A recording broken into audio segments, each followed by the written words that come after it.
중세의 교부였던 토마스 아퀴나스라고 하는 아주 유명한 신학자가 있습니다. 이분이 어느 날 교황청을 방문해서 교황과 대화를 나누었던 일화가 전해지고 있습니다. 한참 대화를 나누고 있는데 저 창밖을 보니까 세계 각국에서 가지고 온 은금을 실은 마차가 교황청으로 들어오고 있는 거였습니다. 그때 교황이 자랑스럽게 토마스 아퀴나스에게 이렇게 말했습니다. 저길 좀 보십시오.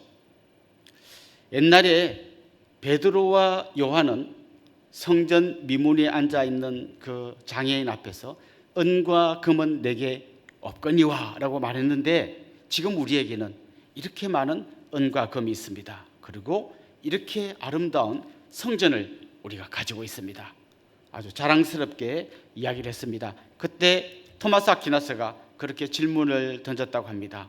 교황님, 은과 금은 이렇게 많은데, 건물은 이렇게 아름다운데 우리에게 예수 그리스도 이름의 능력은 어떻습니까? 이렇게 물어보았다는 일화가 전해집니다. 그렇습니다. 진짜 교회가 교회다워지는 것은 은과 금에 달려있지 않습니다. 교회가 교회다워지는 것은 예수 그리스도 그 이름의 능력을 갖고 있을 때 교회가 교회다워지는 겁니다.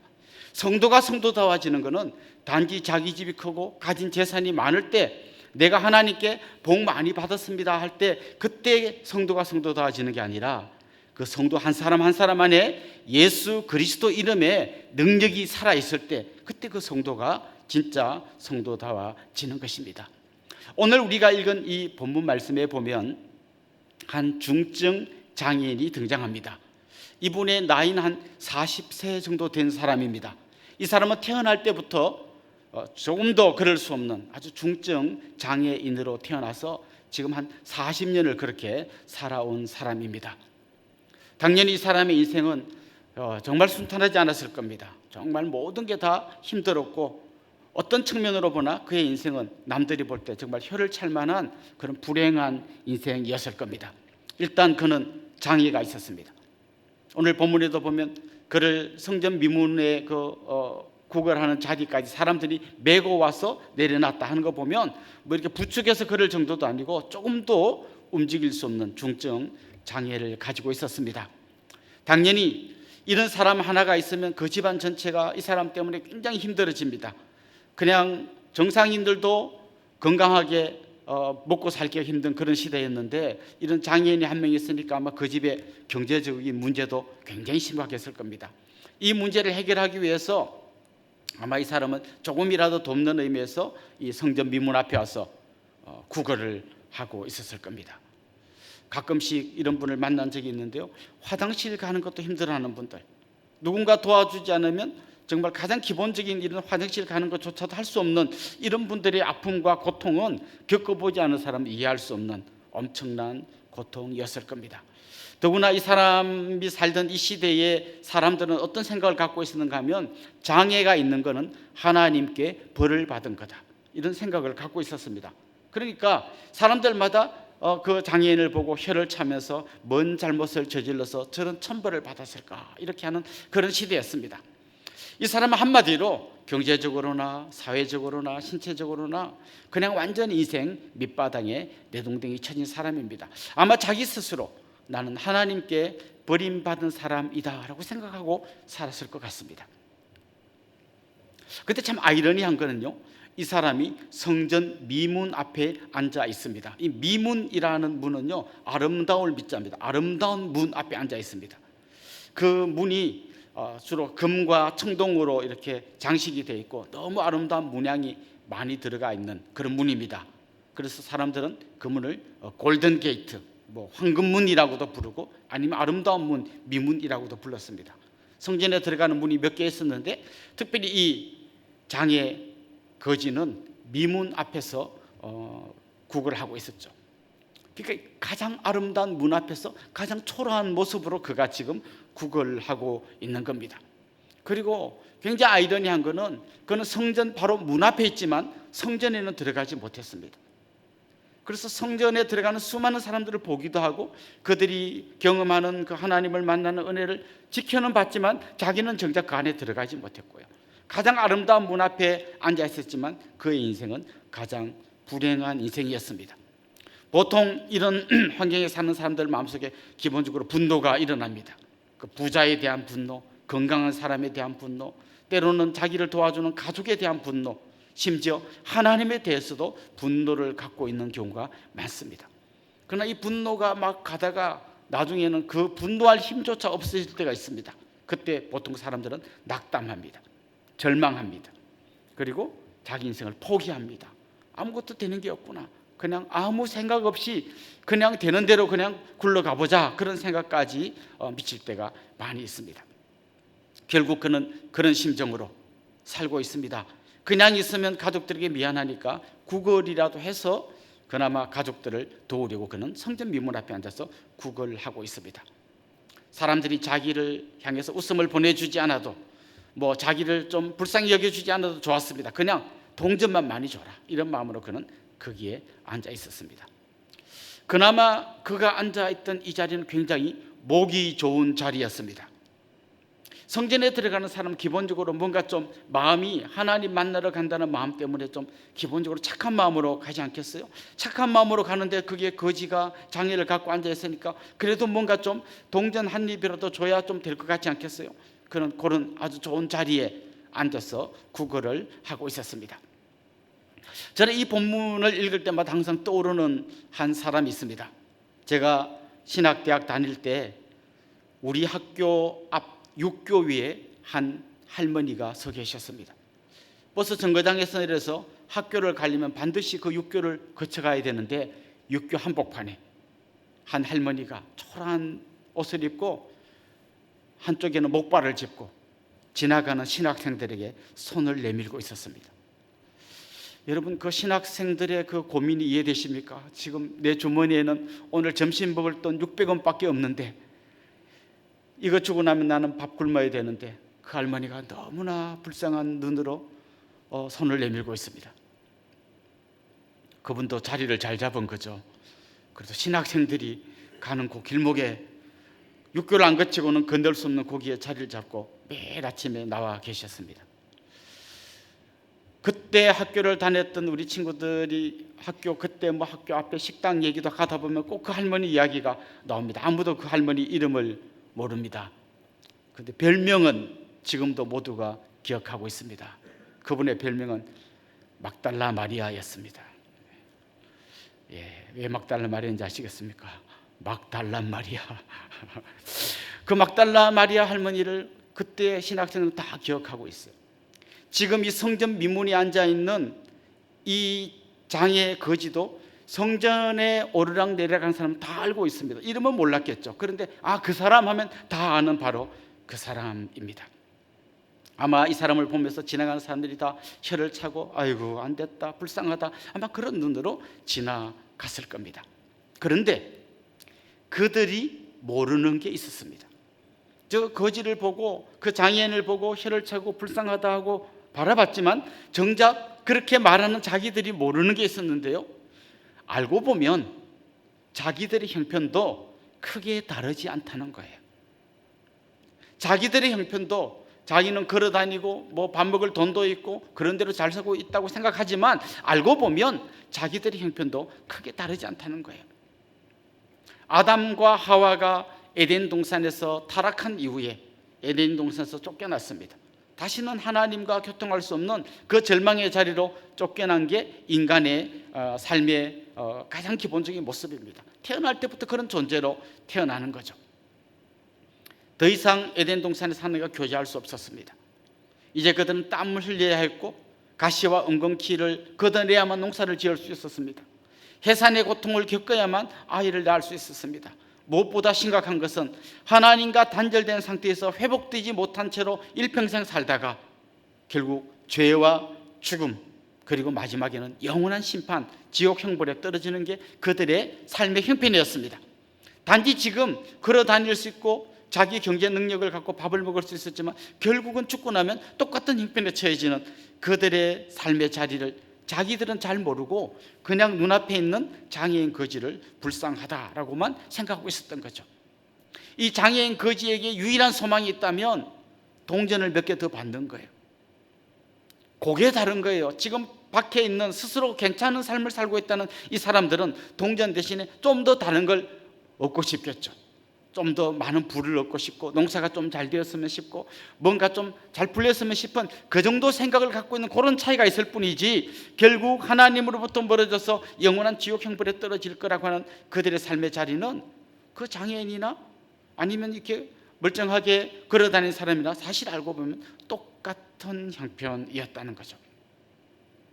이 거지에게 동전이 잠깐의 위로가 되는 것처럼 이 사람들도 농사 잘 되면 좀 행복한 것처럼 느껴지고, 그 정도 차이지 알고 보면 영원한 심판에 떨어질 수밖에 없는 바로 똑같은 사람들이었다는 거죠.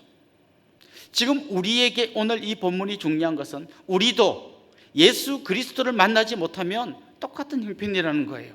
우리는 그래도 나름 건강하고 경제적으로도 굶어 죽을 그런 아주 힘든 상황은 아니고 그런 대로 괜찮은 삶을 살고 있는 것처럼 보입니다.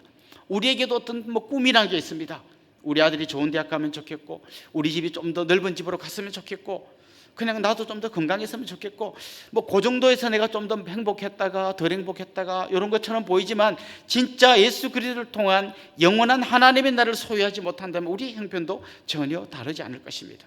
그런 의미에서 오늘 본문의 이 이야기는 바로 우리의 이야기이기도 해야 한다는 것이죠. 특별히 오늘 본문에 보면 예수님의 두 제자 베드로와 요한이 등장합니다. 이 베드로와 요한이 다른 사람들은 그냥 지나쳐 가기도 하고 혹은 동전 한 개를 던져주기도 하는데, 베드로와 요한은 그렇게 하지 않고 이 장애인을 유심히 바라보고 다가옵니다. 그들은 이 사람의 문제가 단지 건강이 없다거나 지금 동전을 많이 못 받았다거나 이게 진짜 문제가 아니라는 걸 정확히 알고 있었습니다. 이 사람의 진짜 문제는 가난도 아니고 질병도 아니고 그 깊은 뿌리 안에 있는 하나님으로부터 단절되어 있고, 그리고 영원한 지옥 형벌로 갈 수밖에 없는 그 문제를 안고 있다는 걸 그들은 바라보고 있었습니다. 그 죄와 죽음의 문제를 해결하지 못하면 오늘 동전 좀 많이 받는다고 해도 그의 인생에 아무런 변화가 없다는 걸 그는 알고 있었습니다. 물론 베드로와 요한은 이 장애인뿐만 아니라 거기서 멀쩡하게 걸어다니는 사람들에게도 똑같은 문제가 있다는 걸 알고 있었습니다. 그래서 나중에 이 장애인이 치유받은 다음에 사람들이 막 몰려들었을 때 그들을 향해서 베드로와 요한이 설교한 내용이 바로 이겁니다. 너희들이 잘 몰라서 예수 그리스도를 죽였는데 그분이 바로 그리스도이시고 그분이 우리를 대신해서 죽으신 분이고 그분을 믿는 자만이 참된 구원을 얻을 수 있다는 걸 그들에게 설교합니다. 그러니까 진짜 우리 인생의 문제는 가난이나 장애나 건강이 없음이나 이런 것들이 아니고 진짜의 본질적인 문제, 죄와 죽음의 문제를 해결하지 못하면 소망이 없다는 바로 이 중요한 것을 베드로와 요한이 이야기하고 있었던 것입니다. 그렇습니다. 우리에게도 똑같은 문제가 있습니다. 만약 우리가 이 근본적인 문제를 제대로 해결하지 못한다면 우리가 갖고 있는 많은 돈이나 우리 자녀들의 성공이나 남편의 진급이나 내가 살고 있는 좋은 집이 아무런 의미가 없다는 거죠. 베드로와 요한은 왜 이런 생각을 했을까요? 사실 그들이 바로 얼마 전에 아주 중요한 경험을 했기 때문입니다. 베드로와 요한은 3년간이나 예수님을 열심히 따라다니는 사람이었습니다. 그들이 생각한 예수님은 때로는 베드로가 그럴듯한 고백도 하고 예수님을 위해 생명을 바치겠다고 이야기했지만, 그들이 생각한 예수님의 모습은 이스라엘 백성들을 로마의 압제에서 구해주는 어떤 자기 정치적인 메시아를 꿈꾸고 있었습니다. 그리고 예수님이 그런 메시아가 되면 자기들도 뭔가 좀 괜찮은 자리에 올라갈 거고, 그렇게 되기만 한다면 자기들이 평생 예수님을 따라다닌 이 수고는 헛되지 않을 거라는 그런 믿음을 갖고 있었습니다. 그런데 뜻밖에도 예수님이 체포되었습니다. 그리고 끌려갔습니다. 분명히 천사를 동원해서 이걸 해결해 줄 줄 알았는데 전혀 그렇게 하지 않고 아무 힘없이 끌려가는 걸 보고 베드로, 요한, 모든 제자들은 다 도망쳤습니다. 예수님이 사람들에게 둘러싸여 신문밖에 모여있던 그 자리에 베드로가 있었지만 그때 그는 예수님을 부인했습니다. 거기 한 여인이 당신도 예수 한 팩 아니냐 할 때 베드로는 3번이나 부인했습니다. 마지막에는 저주하면서 부인했습니다. 근데요, 요한복음을 보면 베드로가 부인하던 그 현장에 어떤 한 다른 제자가 있었습니다. 그는 베드로와 함께 그 집에 들어왔고 그리고 그 자리에 있었습니다. 그런데 베드로가 너도 한 피지라고 말하고 아니요라고 하고 막 부인하고 하는 이 대화 속에서 이 제자는 아무 말도 하지 않고 자기는 전혀 상관없는 사람인 것처럼 조용히 있었습니다. 보통 우리는 이 제자가 누군지 잘 모릅니다. 왜냐하면 성경에 이름이 나오지 않기 때문입니다. 그러나 성경 저자들의 어떤 이런 습관이라고 할까요? 자기 이야기할 때 이름을 안 쓰는 경우가 종종 있습니다. 그래서 우리는 이 제자가 요한일 것이라고 추측합니다. 그렇습니다. 대놓고 부인하던 베드로와 말없이 부인하던 요한이 너무나 부끄러운 모습으로 자기들이 있다는 걸 알게 되었던 거죠. 그런데 여러분, 바로 이 두 제자를 예수님이 다시 만나주지 않습니까? 아니, 이 두 제자뿐만 아니라 예수님을 부인했던 모든 제자들을 예수님이 다시 찾아와 주지 않았습니까? 그들을 용서해 주셨습니다. 그리고 진짜 예수님이 오신 것은 로마의 손에서 그들을 구해주기 위해서가 아니라 죄와 죽음으로부터 그들을 구해주시기 위해서 오신 분이고, 그렇게 십자가에서 우리를 대신해서 죽으실 뿐 아니라 3일 만에 부활하셔서 죄와 죽음의 권세를 누르시고 사탄의 머리를 밟으시고 우리에게 참된 생명을 주셨다는 것을 이 제자들은 생생하게 경험했습니다. 그리고 부활하신 주님을 만났지만 자기들이 저지른 죄 때문에 부끄러워서 그냥 갈릴리 호수로 돌아가서 물고기를 잡는 어부가 되려고 했을 때 예수님은 그곳까지 찾아와 주셨습니다. 그들에게 떡과 구운 물고기를 주시고 그들을 용서해 주시고 다시 회복시켜 주셨습니다. 그리고 내 양을 치라, 다시 사명을 주시고 그들을 세워 주셨습니다. 그들은 십자가가 어떤 의미인지, 그리고 예수님이 죽은 걸로 끝난 게 아니라 다시 부활하신 분이심을 확실히 알고 있었기에 그들의 마음속에 지금 뜨거운 감격의 눈물이 솟구쳐 오르고 있는 겁니다. 이 감격을 가지고 걸어가다 보니까 아직도 그 예수를 만나지 못하고 너무나 초라한 모습으로 구걸하고 있는 이 장애인이 그들의 눈에 들어왔던 거죠. 그리고 그들에게 다가가서 너무나 그 거지가 기대하지 않았던 한마디 놀라운 선포를 하잖아요. 그 거지는 그냥 돈 좀 몇 번 더 줬으면 좋겠는데 처음에 베드로 요한의 입에서 이런 말이 나오죠. 은과 금은 내게 없거니와. 아마 거지 마음속에 이런 마음, 됐고 그 뒤 말은 안 들어도 알겠고 은과 금 없으면 뭐 어쩌라고. 아마 그나마 또 짧은 시간에 은과 금은 내게 없거니 하니까 아유 그래 됐고 얼른 가세요, 이런 마음이었을 거예요. 근데 그가 상상도 못했던 이야기가 그 베드로 입에서 나오는 거죠. 나사렛 예수 그리스도의 이름으로 일어나 걸어라. 나사렛 예수 그리스도의 이름으로 일어나 걸어라. 은과 금은 내게 없거니와 내게 있는 것으로 너에게 준다. 그게 뭔가 하면 바로 나사렛 예수 그리스도의 이름인데 그 이름으로 일어나 걸어라 라고 했습니다. 사실 나사렛 예수 그리스도라는 이 세 단어는 뭔가 좀 어색한 조합이에요. 나사렛은 뭡니까? 아주 깡촌 시골 동네 이름입니다. 한마디로 말하면 예수님 앞에 나사렛을 붙였다는 말은 그냥 요즘 우리식으로 말하면 촌놈이란 말입니다. 촌놈 예수, 사람들이 그렇게 불렀던 거죠. 촌놈이란 말이에요. 그 다음 예수라는 이름은 아마 거기 있는 사람들이 들어봤을 거예요. 얼마 전에 십자가에 매달려 죽은 그 사형수이죠. 촌놈, 사형수. 근데 그 다음 말이 뭔가 하면 그리스도라는 말이에요. 메시아라는 말이에요. 무슨 말입니까? 당신들이 촌놈인 줄 알았고 그냥 사형수로 죽은 죄수에 불과한 사람이라고 생각한 그 예수는 평범한 인간이 아니라 바로 그리스도 메시아였습니다. 그분은 죽음으로 끝난 게 아니라 다시 부활하셨고 그 부활하신 주님은 여전히 그의 능력과 그의 권세로 이 사람의 근본적인 문제를 해결해 주시는 분이십니다라고 하는 그 확신을 가지고 나사렛 예수 그리스도의 이름으로 명하노니 일어나 걸으라 라고 선포했던 것입니다. 그렇습니다. 베드로가 만났던 주님, 요한이 만났던 주님은 옛날에 잠깐 만났던 추억 속의 인물이 아니라 여전히 지금도 살아계셔서 능력과 권능으로 역사하는 분이라는 거예요. 나사렛 예수 그리스도의 그 이름 안에 그분이 하셨던 그 놀라운 일들이 담겨 있고 그 일들을 통하여 우리는 새로운 생명을 얻었다는 것이죠. 그래서 그는 그렇게 선포했습니다. 사람들이 촌놈이라고 놀리고 사형수라고 생각하고 십자가에 못 박아 죽였던 그 예수가 알고 보니까 그리스도였다는 거죠.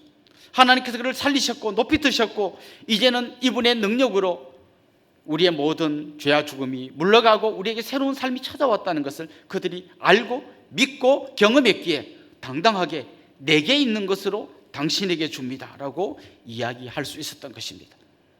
그때 평생 40년간 한 번도 움직여본, 스스로 걸어본 적이 없는 이 사람이 발과 발목에 힘을 얻고 일어납니다. 걷기 시작합니다.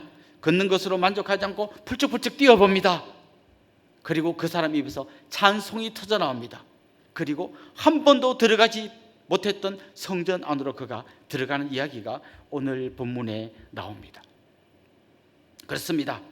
그의 진짜 문제는 신체적인 문제가 해결되는 게 아니었고 깨어졌던 하나님과의 관계가 회복되는 것이었습니다. 하나님 왜 나를 버리셨습니까? 늘 절망하고 원망했던 그 하나님을 향하여 그는 지금 찬송하고 있습니다. 그 하나님과 좀 더 가까이 만나고 싶어 그는 성전 안으로 들어가고 있습니다. 오늘 본문 16절에 보면 이런 표현이 납니다. 그가 완전히 나았다. 완전히 나았다. 이건 단지 그가 일어났다는 것만을 이야기하는 게 아닙니다. 그의 진짜 문제, 하나님과 단절되었던 그 죄와 죽음의 권세에 눌려서 신음하던 그의 문제가 완전히 해결되었다라는 것이죠. 사랑하는 성도 여러분, 여러분에게 예수 그리스도는 어떤 분이십니까? 여러분에게 예수 그리스도는 어떤 분이십니까? 내가 아플 때 기도하면 낫게 해주시는 분, 우리 아이가 대학 들어갈 때 내가 간절히 기도했더니 대학 들어가도록 도와주신 분, 정말 요 아파트 분양받아 놓고 요거 잘 되게 기도했는데 마침내 우리 집을 사게 해주신 그 정도의 분이십니까? 그렇다면 여러분은 동전 한 입 더 줬으면 좋겠다는 그 거지의 마음하고 크게 다르지 않을 겁니다. 우리 주님은 그 정도 분이 아닙니다. 여러분을 죄와 죽음의 영원한 심판으로부터 건져내시고 너는 내 아들이고 너는 내 딸이라고 말해주시는, 우리의 근본적인 문제를 해결해 주시는 영원한 주님이십니다. 저는 여러분이 그 주님을 깊이 만나기를 소망합니다. 그 이름의 능력을 경험하기를 원합니다. 그게 여러분의 예배 속에 드러나기를 원합니다. 이 거지가 치유받은 다음에 걷고 뛰면서 찬송을 부르는 장면을 보십시오. 그건 그냥 뭐 누가 시켜서 너 나왔으니까 찬송 하나 불러야 되지 않겠어? 그래요? 제가 한번 부를게요. 이게 아니잖아요. 아무도 말하지 않아도, 아무도 이야기하지 않아도 찬송하지 않을 수 없는, 그 감격하지 않을 수 없는, 하나님 이름 높이지 않을 수 없는 그 감격이 그의 가슴 속에서 그냥 막 펄떡이고 있었던 거 아닙니까? 그는 그 감격으로 찬송했고 그 감격으로 기뻐 뛰었습니다. 우리로 말하자면 우리 예배가 이러해야 합니다. 이 예배 속에 부르는 찬송이 그냥 지나가는 순서 때문에 부르는 찬송이 아니라, 또 이제 우리가 성찬식을 거행할 텐데 그냥 또 어쩌다 한 번씩 돌아오는 성찬식, 오늘도 집에 좀 늦게 가겠구나, 그 정도가 아니라 정말 예수 그리스도의 그 피, 그의 죽음, 그의 십자가의 능력, 부활의 권세를 경험하는, 그리고 우리의 예배 가운데 임재하시는 놀라운 그리스도를 경험하는 그런 복된 시간이 될 수 있기를 주님의 이름으로 축원합니다. 만약에 우리가 지금 추구하고 있는 게 동전 한 입 같은 거라면, 좀 그냥 예수 믿어서 뭔가 잘 풀리는 요 정도라면, 좀 집 좋은 거 사고 합격하고 친구 따라 샀던 주식이 좀 오르고 이게 전부라면 우리 안에 이런 감격이 그렇게 크게 나오지 않을 겁니다. 왜 요즘 기독교 인구가 주는가? 60년대 병든 사람 병원 갈 돈도 없고 하는데 기도해서 병난 사람들 많았습니다. 근데 요즘 이렇게 생각합니다. 뭐 기도 안 해도 그냥 병원 가서 뭐 약 먹으면 다 낫는데 뭐. 옛날에 뭐 그 가난을 이기게 해달라고 막 기도했던 사람들이 있습니다. 이제 뭐 웬만큼 우리 국민 소득 많이 올라가고 뭐 살만한데 뭐 굳이 내가 하나님께 구할 게 별로 없는 시대가 된 것 같아요. 그러나 이건 자기의 문제가 뭔지를 정확히 모르기 때문이에요. 우리는 여전히 주님의 은혜가 아니면, 주님의 그 사랑의 손길이 아니면 멸망받을 수밖에 없는 죄인, 괴수에 불과한 사람들입니다. 사랑하는 성도 여러분, 저는 여러분 안에 이 감격이 있다면 이 감격이 또 다른 누구에겐가 전해지기를 소망합니다.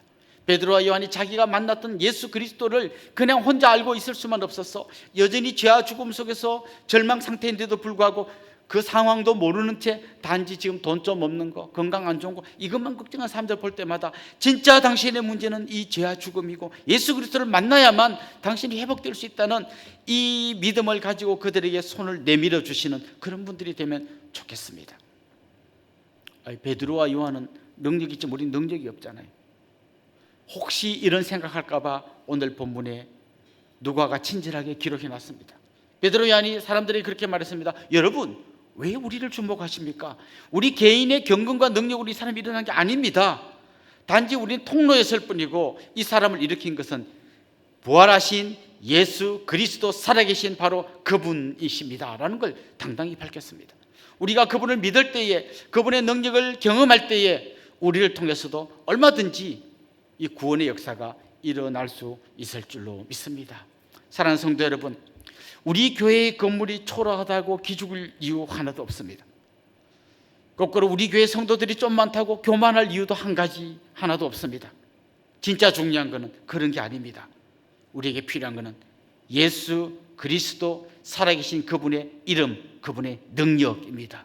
저는 여러분들이 그 이름을 경험하고 그 이름의 능력을 체험하고 그리고 그 이름의 능력을 전하는 그런 분들이 될 수 있기를 주님의 이름으로 축원합니다.